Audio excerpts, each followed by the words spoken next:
Very good morning, my dear students, and you're welcome in the online tutorial of Park Public School. Yes, students, we hope you all are fine at your home, at your place. Please be safe at your home, be protected. Yes, student, as you know, this online tutorial of Park Public School platform is providing you quality of education during this lockdown. And students, in this video, in this lecture, you will cover each and every concept related to the CBSE as well as the competition. Okay student, if you have not subscribed this channel, to kindly subscribe this channel first of all, and then let's come and start today's lecture. Yes student, please come with full of energy and full of concentration for today's lecture, and please sit straight on your chair and open your notebook and maintain your notebook properly and write your notes neat and clean. Yes student, let's start today's lecture. Yes student, today's topic is effective value of electric current. Effective value of AC. बेटा AC की effective value का मतलब है AC जो है हमारे पास alternating current जो है इसकी value up down zero negative सब होती है, ठीक है, कांस्टेंट वैल्यू नहीं होती। तो हमें कितनी वैल्यू मिल रही है, कहने का मतलब कि तुम्हें कितनी वैल्यू यूजफुल हो रही है। ऐसा तो नहीं है मान लो अगर इसकी पीक वैल्यू मैक्सिमम वैल्यू अगर इसके पास 20 एम्पियर है तो क्या तुम्हें 20 एम्पियर करती रहेगी, नहीं, जीरो ही होगी, फिर बढ़ते बढ़ते 20 फिर कम हो जाएगी, फिर जीरो फिर नेगेटिव। तुम्हें लगातार कंटीन्यूअसली कितनी वैल्यू मिल रही है, एवरेज कितनी आ रही है, तो वो एवरेज को ही हम यहाँ पर क्या बोलते हैं बेटा, इफेक्टिव वैल्यू ऑफ AC। तो ये AC की इफेक्टिव वैल्यू है। इसको सॉल्व कैसे करना है, ये हमें मेन पॉइंट है, और that is the very very important derivation, very very important concept of this chapter. देखिएगा बेटा, हमने AC के सर्किट कर लिया, सब कुछ किया, लेकिन बट अब हम AC की इफेक्टिव वैल्यू करने जा रहे हैं कि AC में इफेक्टिव वैल्यू कितनी आएगी। तो उसके लिए देखिए बेटा, मैं तुम्हें एक छोटा सा कंसेप्ट बताता हूं कि हमारे पास एनर्जी से हम बात करेंगे, हम एनर्जी कैलकुलेट करेंगे, हम वर्क कैलकुलेट करेंगे। तो अगर मैं एनर्जी की बात करूं तो बेटा H का हीट एनर्जी का या वर्क का फॉर्मूला होता है I2RT। ये हमारा फॉर्मूला होता है I2RT। मैं इसी फॉर्मूले को यूज करूंगा, इसी फॉर्मूले से मैं एनर्जी को कैलकुलेट करूंगा और उसके बाद फिर मैं उसका एवरेज निकालूंगा, ठीक है, मीन निकाल देंगे उसके बाद हम। तो स्टार्ट करते हैं यहाँ से, और हमें पता है एनर्जी नो दो तीन बातों को हम जानते हैं, उसको पहले लिख भी देते हैं। E का जो फॉर्मूला है वो हमें इक्वेशन पता है, E = V0 sin थीटा। ये इक्वेशन हमें पता है, EMF हमें पता है। अगर हम चाहें तो इसको अगर R रेजिस्टेंस से अगर हम डिवाइड कर दें तो E/R = E0/R sin ⍵t को हम क्या लिख सकते हैं, I = I0 sin ⍵t। ये बातों का हमें पता है। EMF की इक्वेशन हम जानते हैं, EMF से हम करंट की इक्वेशन बना सकते हैं अगर हमारे पास क्या गिवन है, रेजिस्टेंस गिवन है, ठीक है। तो यहाँ पे अगर हमारे पास रेजिस्टेंस गिवन है, किसी एक सर्किट के अंदर रेजिस्टेंस गिवन है, ये सर्किट बना देते हैं, ये रेजिस्टेंस हो गया, ठीक है, R, ठीक है, सॉरी, और ये हो गया AC, this is the AC। अब हमें बेटा ये इसके बाद AC की वैल्यू कितनी हो गई, ये EMF हो गया इसका, ये इसका करंट हो गया, ठीक है ना। तो ये दोनों वैल्यू इसकी आ गई है हमारे पास। अब हमें इसकी एवरेज निकालनी है।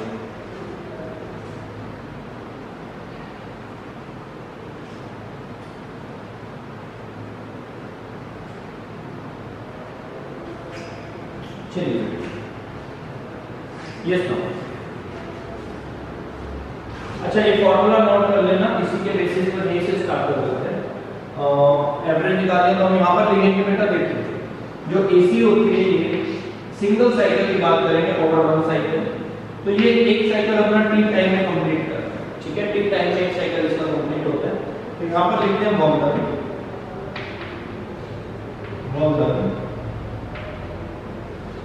इन टाइम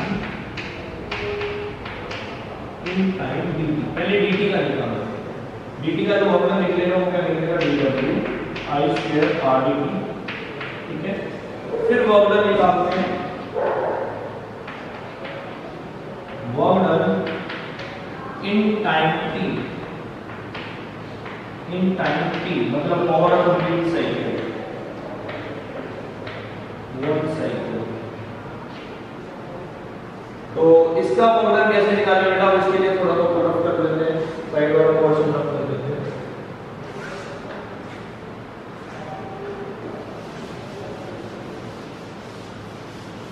तो फॉर्मूला कैसे आएगा देखते हैं।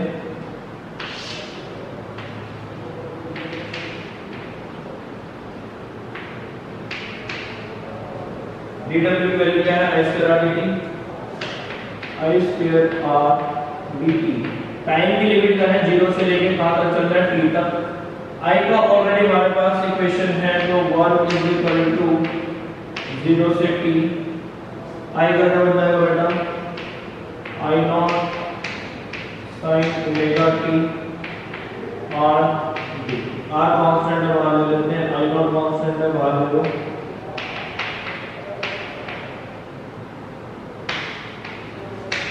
जीरो से t sin omega t। Sorry, ध्यान रखना बेटा, इसके ऊपर i के ऊपर स्क्वायर है, तो i के ऊपर स्क्वायर है तो इसके ऊपर भी स्क्वायर आएगा और इसके ऊपर भी स्क्वायर आएगा, तो ये स्क्वायर आएगा। ठीक है, तो यहाँ पर sin square omega t dt आएगा।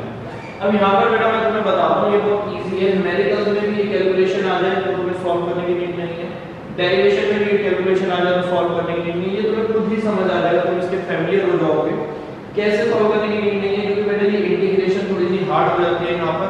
तो इसके लिए हमारे पास प्लस, जैसे कि मेडिकल स्टूडेंट्स होते हैं उनके लिए हमें ये नीड नहीं होती, तो नॉन मेडिकल स्टूडेंट्स के लिए भी नीड नहीं है, फिजिक्स में ये नीड नहीं है, क्योंकि इसके अंदर जो इंटीग्रेशन है वो नॉन मेडिकल वाले बच्चे नहीं करते हैं इसलिए। तो इसके लिए बेटा एग्जाम्पशन है तुम्हारे पास, तो डायरेक्ट इसको सॉल्व करते हैं विदाउट डूइंग एनी कैलकुलेशन, तो लर्न करना होगा। तो बेटा जब इसको तुम कंप्लीट सॉल्व कर दोगे, इंटीग्रेशन का फार्मूला लगाओगे, कंप्लीट इंटीग्रेशन सॉल्व कर दोगे, तो इस टाइप के क्वेश्चन थे जिसके रिस्पेक्ट में वो इंटीग्रेट हो रहा है, टाइम के रिस्पेक्ट में इंटीग्रेट हो रहा है, उसके नीचे 2 आ जाएगा, तो यहाँ पर आ जाएगा मल्टीप्लाई t/2। तो ये इसका बेटा इंटीग्रेशन आता है कितना, t/2। तो ये ध्यान रखना बेटा, अगर स्क्वायर आ जाएगा तो t/2 हो जाएगा, अगर स्क्वायर ना होगा तो 0 हो जाएगा। ये जैसे जैसे कैलकुलेशन आएंगे तुम्हें समझ आता रहेगा इसका। तो ये बेटा तुम्हारे पास एक वर्क तो आया है, यहाँ पर कितना वर्क आया ध्यान से देखिएगा, r I not square t/2।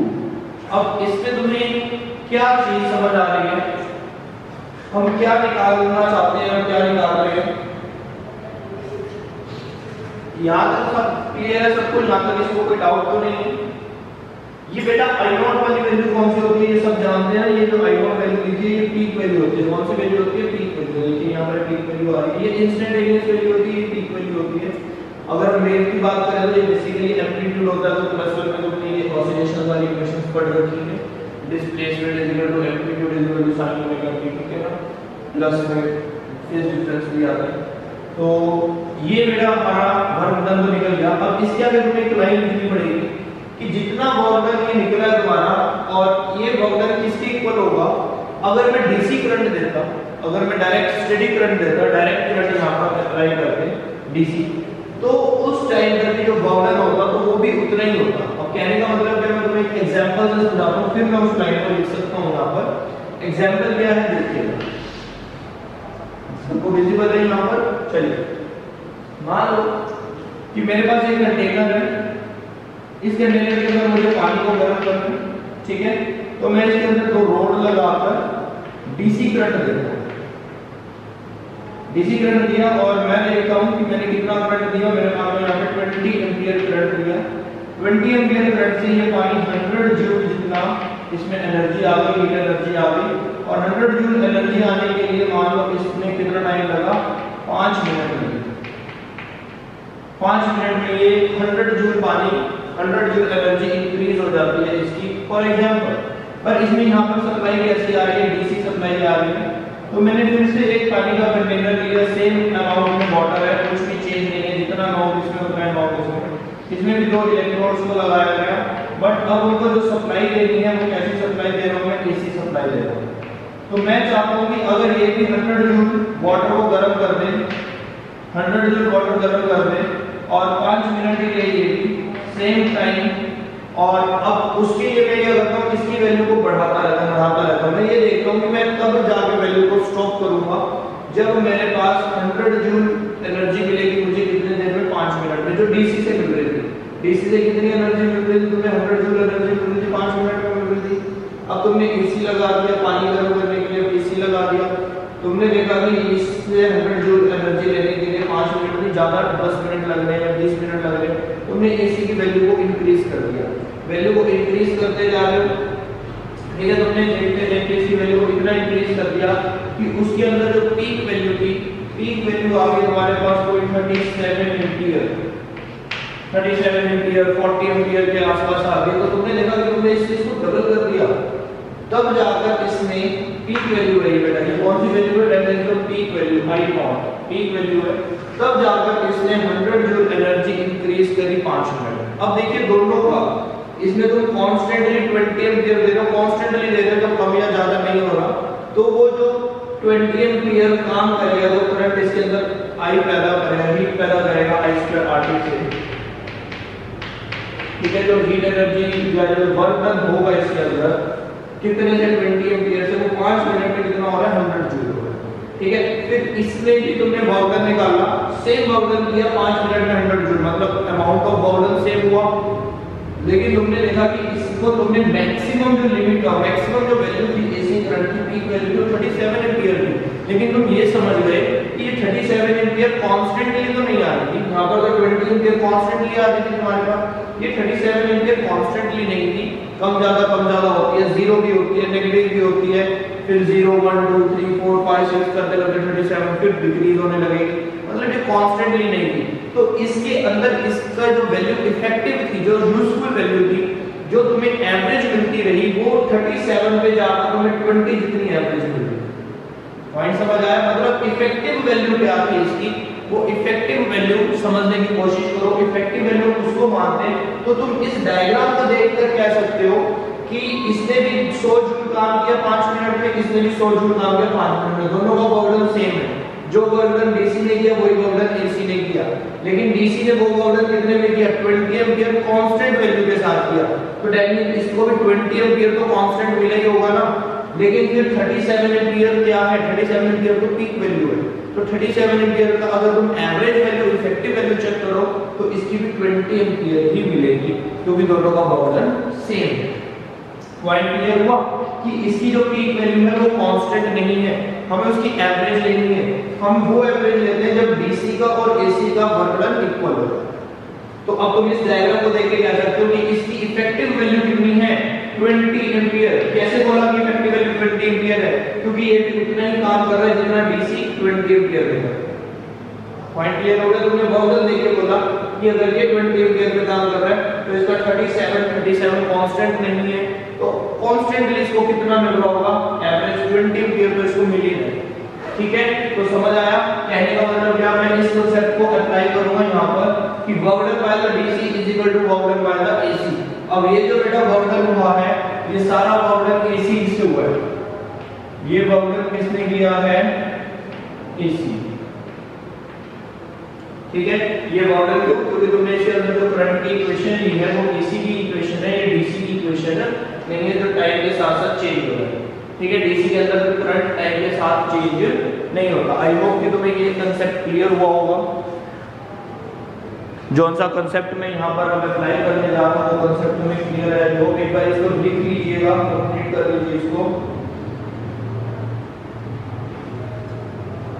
फिर मैं सेम कांसेप्ट को इसी डायग्राम को रिमूव करने जा रहा हूँ और यहीं पर वो कांसेप्ट लिखने जा रहा हूँ।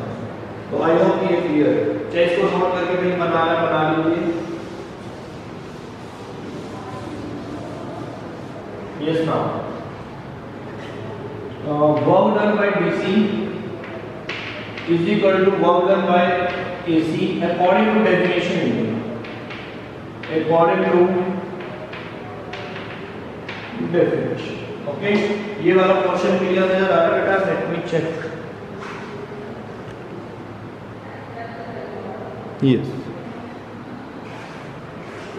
चलिए, work done by DC is equal to work done by AC. Okay, तो वर्क डन बाय डीसी के लिए फॉर्मूला होता है आई स्क्वायर आर टी। ये इफेक्टिव वैल्यू है। क्यों? डीसी की वैल्यू चेंज नहीं होती, जो भी वैल्यू होती है वो इफेक्टिव रहती है। एसी का जो फॉर्मूला है वो हमने यहां पर बनाया है, देख सकते हैं यहां पर आर आई नॉट का स्क्वायर आर टी बाय 2। यहां तक किसी को कोई डाउट? अब बेटा यहां पर भी टी को कैपिटल कर देते हैं, क्योंकि टी बाय 2 का मतलब है ओवर कितने टाइम के लिए तुमने करंट को चलाया, टी टाइम के लिए करंट को चलाया तुमने, तो ये इसका फॉर्मूला बनेगा। तो ये आ जाएगा बेटा आर से आर और टी से टी यहां पर कैंसिल हो जाएगा। तो आई इफेक्टिव का square is equal to peak value का स्क्वायर डिवाइडेड बाय 2। ये बहुत इंपॉर्टेंट एक रिलेशन आ रहा है हमारे पास, ठीक है? अभी इस रिलेशन को और आगे इलैबोरेट करते हैं, लेकिन यहां तक एक देख लीजिएगा, अच्छे से समझ लीजिएगा इसको। तो अगर हम चाहें तो इसको इलैबोरेट करें तो क्या सिर्फ स्क्वायर ही होना है? बिकॉज़ यहां पर लिख लीजिए अगर तुम्हें क्लियर नहीं हो रहा, this is the effective value. ये एक इफेक्टिव वैल्यू है, इफेक्टिव वैल्यू, ठीक है? इसकी करंट की इफेक्टिव वैल्यू है। चलिए, यहां तक हो गया क्लियर? आगे बढ़ते हैं, स्क्वायर रूट खोल देते हैं इसका आई का। तो ये बन जाएगा I effective is equal to, जब इसका स्क्वायर रूट होगा ये हो जाएगा I naught divided by root 2, ठीक है ना? Divided by root 2। यहां पर सॉल्व करो बेटा इसको रफ करके।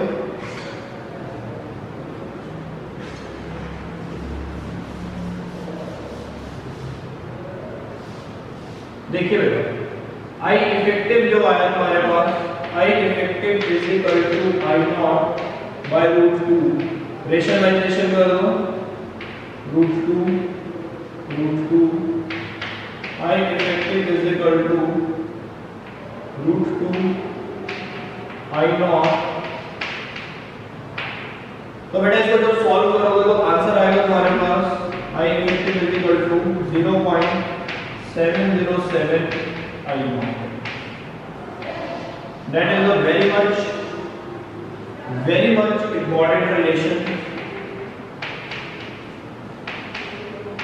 हाँ जी, ये भी ध्यान रखना, अगर मैं इसको रेजिस्टेंस से मल्टीप्लाई कर दूं तो वोल्टेज भी बन जाएगा। तो इसको तुम वोल्टेज के लिए ईएमएफ के लिए भी लिख सकते हो। तो E effective is equal to 0.707 E naught. ये लीजिए, दोनों रिलेशंस हमारे लिए बहुत इफेक्टिव है। अभी मैं समझाता हूं ये है क्या। देखिए ये क्या रिलेशन है, बेसिकली इनको समझने की कोशिश करते हैं ना।